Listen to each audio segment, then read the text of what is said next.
Hey, you guys out there. I'm coming to you today because I need to talk. I want to talk. There's something on my mind. I was just sitting here thinking about how love truly does conquers all. And I am going to share on YouTube at this time that I was incarcerated for 12 years. And when I was in that place, there was a church, First Baptist Church of Glenarden. Pastor is Pastor Jenkins. When I tell you all that this church flooded the prison, this church flooded the prison, you guys. Okay? First Baptist Church was there every time they had it was their time to preach on Sunday, they was there. Bible studies, they was there. I gotta tell y'all about Bible study nights. When I say they was on fire, they were on fire. These sisters and brothers were some praying sisters and brothers. They knew the word in and out, okay? They were so dedicated that I remember this one time, this one woman, I think she had metal in her bra. Well, she took her she took her bra off and still came inside the prison because she was like, no, I'm still going in. Gave the word. She, kept herself covered and everything, but gave that word. Prayed and was out of there. Oh, when I tell you these people, this church is a big church, but this is one of the church you all that I can say these people, these individuals are following Christ. The head of the church, I had this one guy tell me that you are only as good on a job, and he was referring to a job, you are only as good as the supervisor. If you got a supervisor that just dictate and just telling you what to do, you might have, some staff members that's not so good, not so cooperative. But when you have one that get in there and do the work along with you, oh yeah, that's a great leader. You can guarantee that the people that's under him is taking that lead. So anyway, back to First Baptist Church of Glenarden.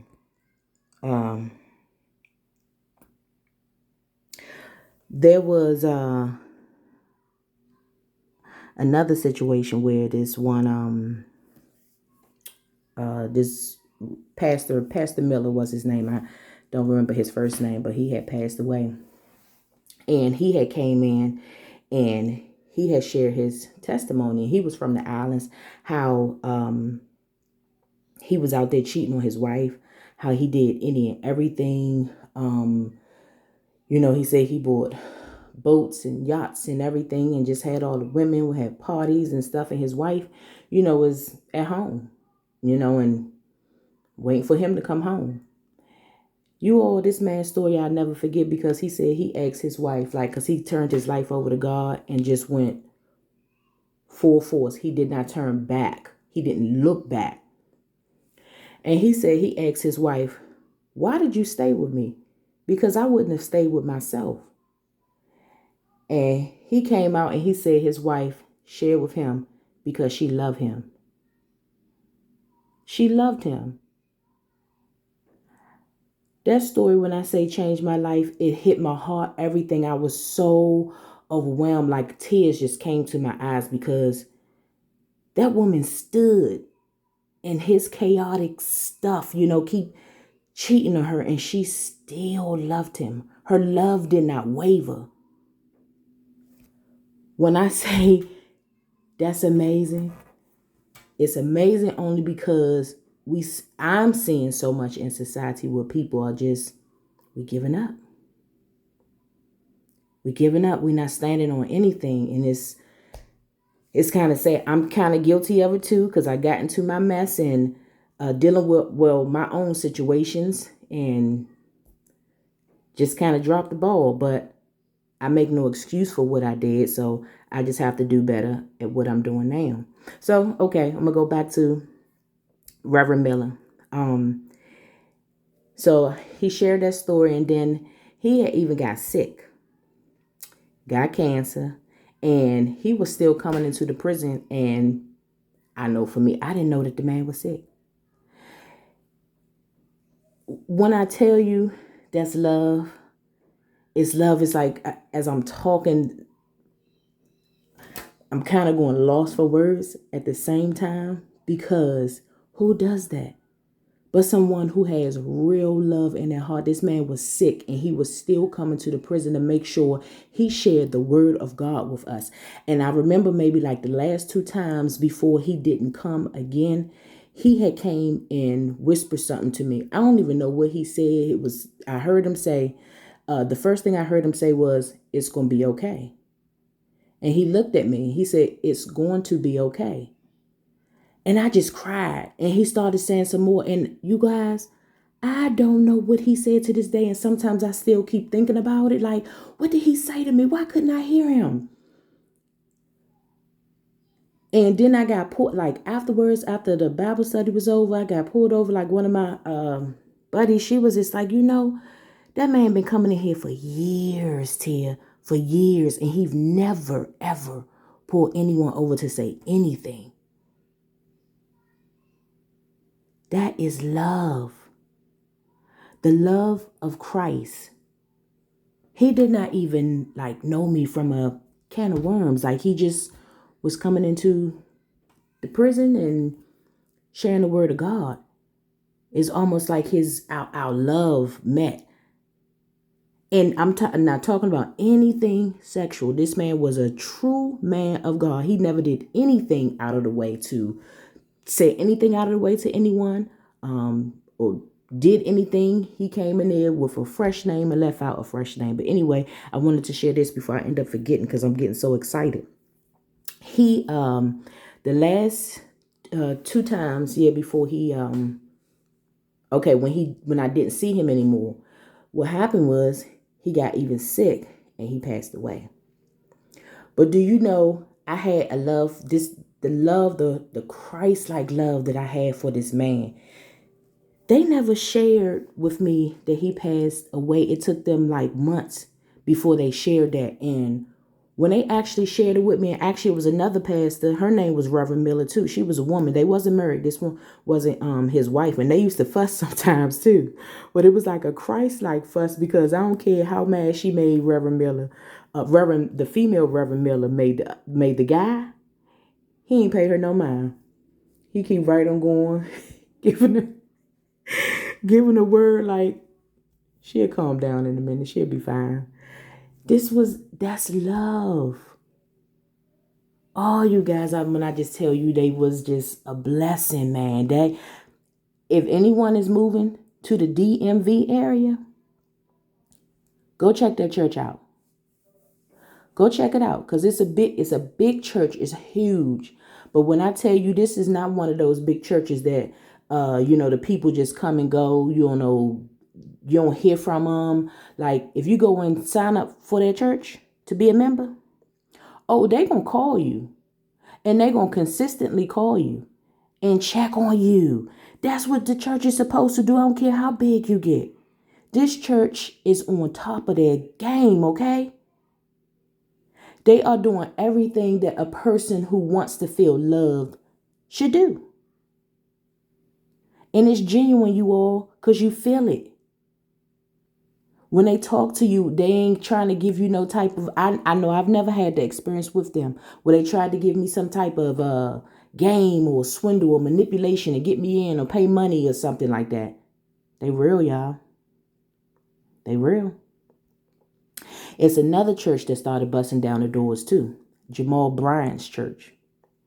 Man, they came in like troops. Okay?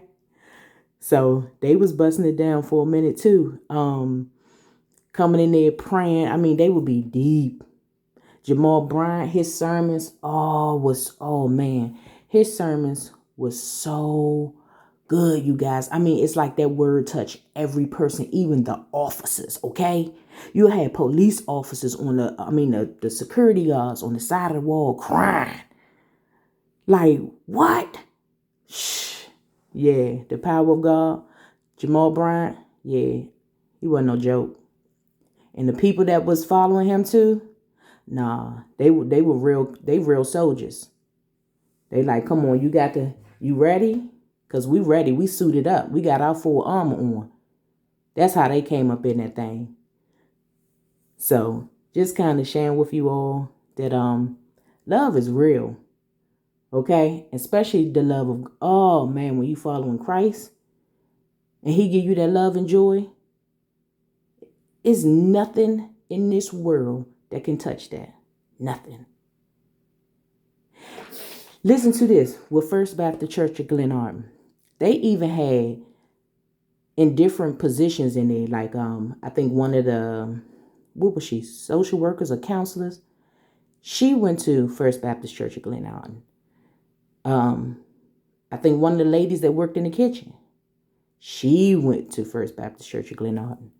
It was like they was planted in different spots in the prison. Look, I had to talk this out before I did the actual run because I was crying, man. I was crying when I just started talking. So this is actually my second time sharing the story once with myself, which is funny. Cause I knew I wasn't gonna be able to just talk and get everything out without crying. Cause it's special. That's special to me. Every last one of those individuals was special. They made a true lasting imprint on my life. Oh man, even the chaplain Lily Carr. She prayed with us. She had us to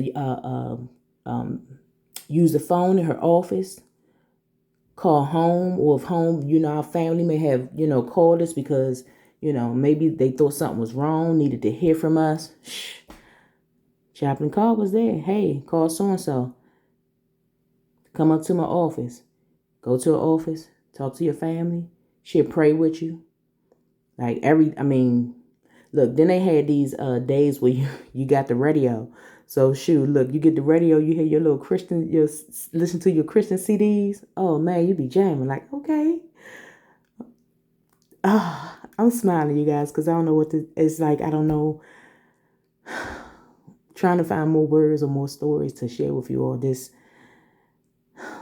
feeling that I feel just even going back to that moment. It feel good. And it may seem crazy to somebody else, like back to the moment when you were in prison. Yeah, back to that moment when I saw people that was really on fire for Christ. They were showing us that you can really live this life. And it can be cool. It's cool to you. You serving God, you feel that love, that you see the love. It's okay. And don't look back. Same thing my grandma told me. When you come up out of there, don't look back for nothing. That's what I did. Still had my moments where it's hard, and I think the main thing is the hard thing is walking away from my family completely. Like never talking to them again, not worrying about it. Because where I'm at right now, I see that's where God is taking me. That don't feel good. Not at all. And maybe that's why He bringing up these moments of those Christian sisters and brothers that I didn't know that showed me so much love. And not just me. I mean, is everybody that they, prayed with, talked to. They were genuine. Okay. I think this is the longest, or maybe one of the third longest YouTube video I did. But, okay, I guess I'm in it there. I'm going to go lay my butt down now. Until next time, be sweet.